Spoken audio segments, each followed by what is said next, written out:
అండి, welcome back to Anusha Ram Cherukuri. నేను మీ అనుష. దేవీ శరన్నవరాత్రుల్లో 9వ రోజు అమ్మవారు శ్రీ మహిషాసుర మర్దిని దేవి రూపంలో అమ్మ దర్శనమిస్తారండి. ఈ రోజు అమ్మవారికి నివేదించాల్సిన నైవేద్యం చింతపండు పులిహోర.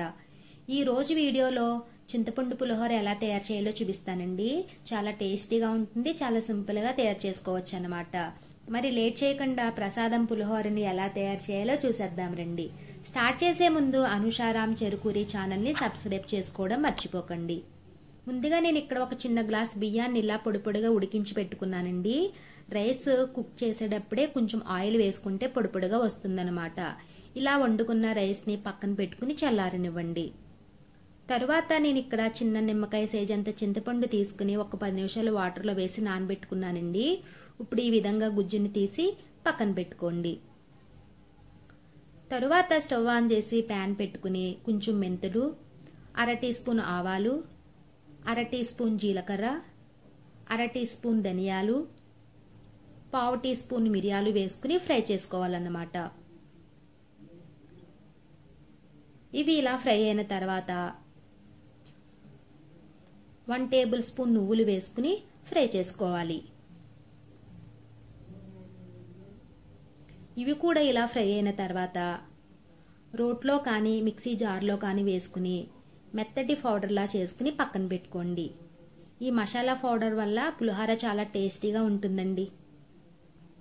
చూసారు కదండి, ఈ విధంగా మెత్తటి పౌడర్లా చేసుకుని పక్కన పెట్టుకోండి. తరువాత అదే ప్యాన్లో 1 టేబుల్ స్పూన్ ఆయిల్ వేసుకుని వేడయ్యాక అందులో 4 పచ్చిమిర్చిని ఇలా పొడవుగా కట్ చేసి వేసుకోవాలన్నమాట. పచ్చిమిర్చి ఇలా వేగిన తర్వాత మనం ముందుగా తీసుకున్న చింతపండు గుజ్జుని వేసుకోవాలి. ఇప్పుడు ఇందులో రుచికి సరిపడా సాల్ట్ని యాడ్ చేసుకోవాలి. అలాగే కొద్దిగా పసుపు వేసుకుని బాగా కలుపుకోవాలి. ఇలా కలుపుకున్న తర్వాత ఇప్పుడు ఇందులో కొద్దిగా బెల్లం ముక్కని వేసుకుని కలుపుకోవాలి. బెల్లం అంతా కరిగి చింతపండు గుజ్జు దగ్గర పడే వరకు లో ఫ్లేమ్లో 5 నిమిషాలు ఉడికించుకోవాలన్నమాట. చింతపండు గుజ్జు నుండి ఆయిల్ ఇలా సపరేట్ అయింది కదండి. ఇప్పుడు స్టవ్ ఆఫ్ చేసుకుని పక్కన పెట్టుకొని చల్లారనివ్వండి. ఇప్పుడు పోపు పెట్టుకుందామండి. ఇప్పుడు ఒక కడాయి పెట్టుకుని 2 టేబుల్ స్పూన్ల ఆయిల్ వేసుకోవాలి. నూనె వేడయ్యాక 2 టేబుల్ స్పూన్ల వేరుశెనగ గుళ్ళు వేసుకుని ఫ్రై చేసుకోవాలి.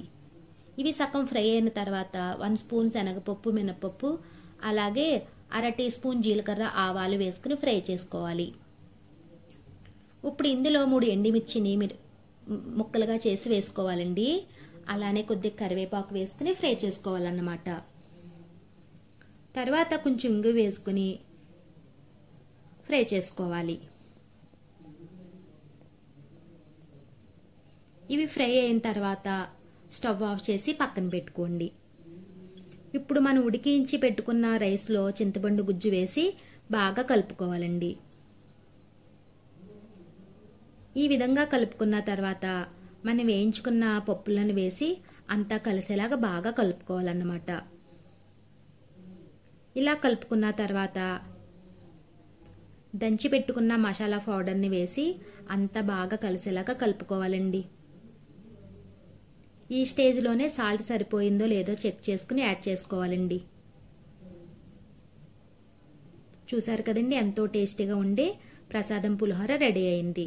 ఇప్పుడు అమ్మవారికి నైవేద్యంగా సమర్పిద్దామండి. ప్రసాదం పులిహోరని మీరు కూడా ట్రై చేయండి, చాలా చాలా బాగుంటుంది అండి.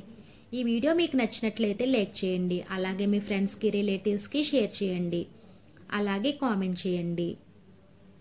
మరిన్ని వీడియోస్ కోసం మా ఛానల్ని సబ్స్క్రైబ్ చేయండి. Thank you for watching.